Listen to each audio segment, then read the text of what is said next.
ውድ የተከበራችሁ ተከታታዮቻችን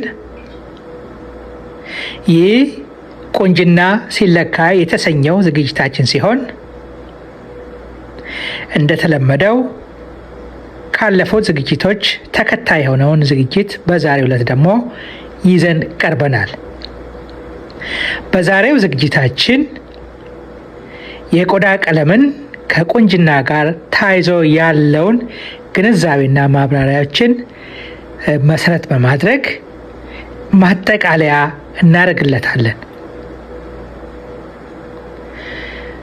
በዚህ በማጠቃለያ ዝግጅት ውስጥ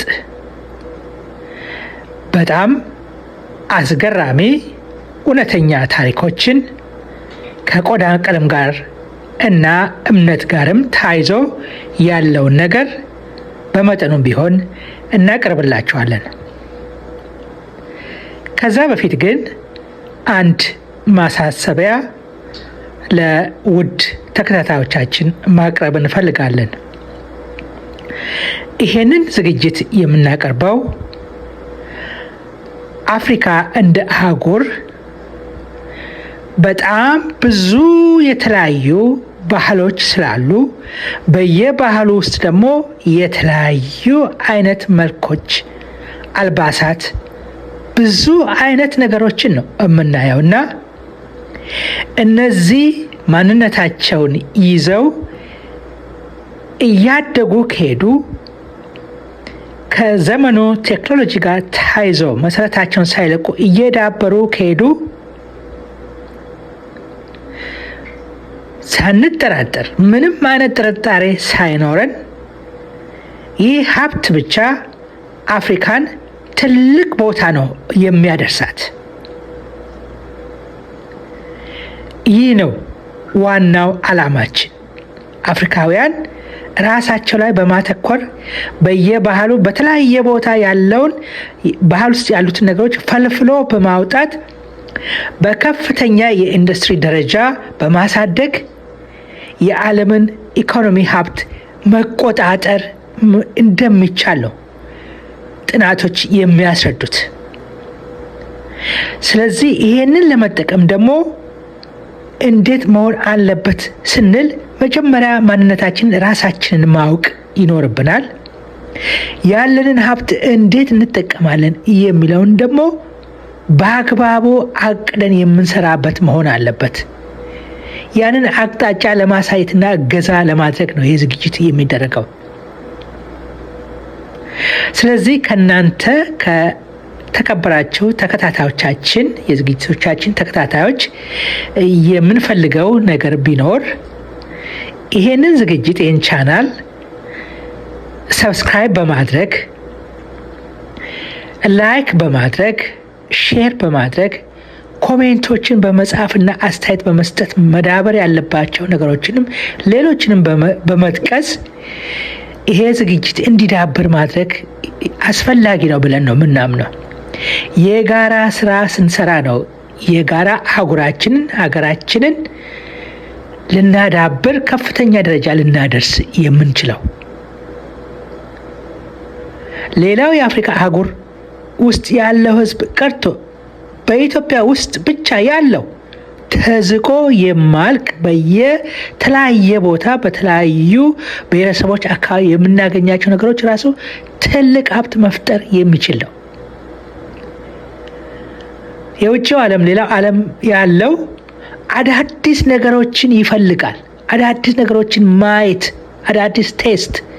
ለዚህ ደግሞ አፍሪካ የትየለሌ ሀብት ነው ያላት። አምላክ የሰጣት ብዙ የተፈጥሮ ሀብቶች አሉ። ያንን ስራ ላይ ለማዋል ራሳችንን እንሁን። ከራሳችን በመነሳት ሌሎችን የምንማርክበት አቅም አለን፣ በራሳችን ማመን። ስለዚህ ይህንን ዝግጅት ስናዘጋጅ ይህንንም ዓላማ በማድረግ ነው።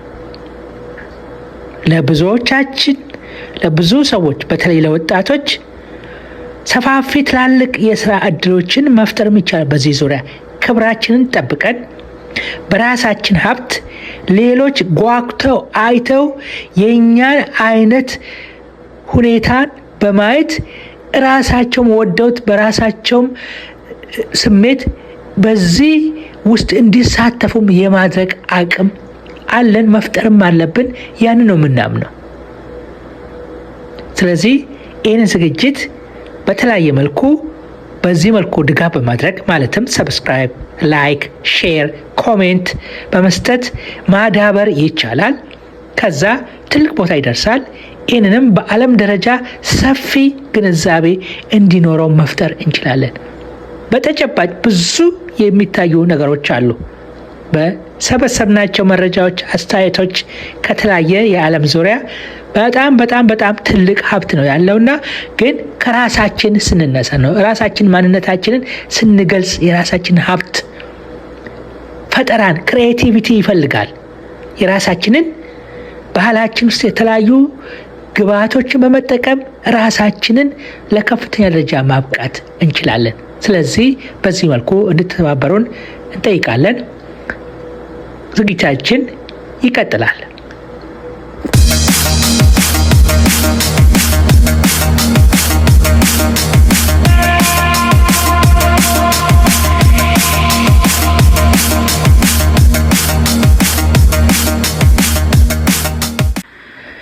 ተከታታዮቻችን ተመልሼ መጥቻለሁ። አሁን ስለ ቆዳ ቀለም ያነሳነውን ነገር እንቀጥልበታለን። በጥቁርና በነጭ ቆዳ መካከል ልዩነቱ እንዴት መጣ የሚለውን መጀመሪያ በአጭሩ እንወቅ። ከዛም በኋላ ደግሞ ከጥቁር ቆዳ ጋር ተያይዞ ከጥቁር ቀለም ጋር ተያይዞ እንዴት እምነት ይፈጠር እንደነበረ በተለይ የግሪክ ጸሐፊዎች እንደነገሩን ከሆነ ይሄ እውነተኛ ታሪክ ነው።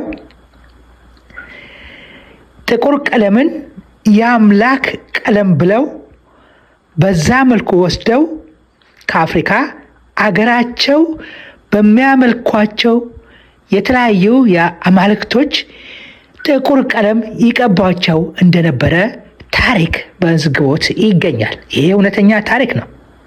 የትኛውም ሰው አንቦ ሊያገኘው የሚችለው ማለት ነው።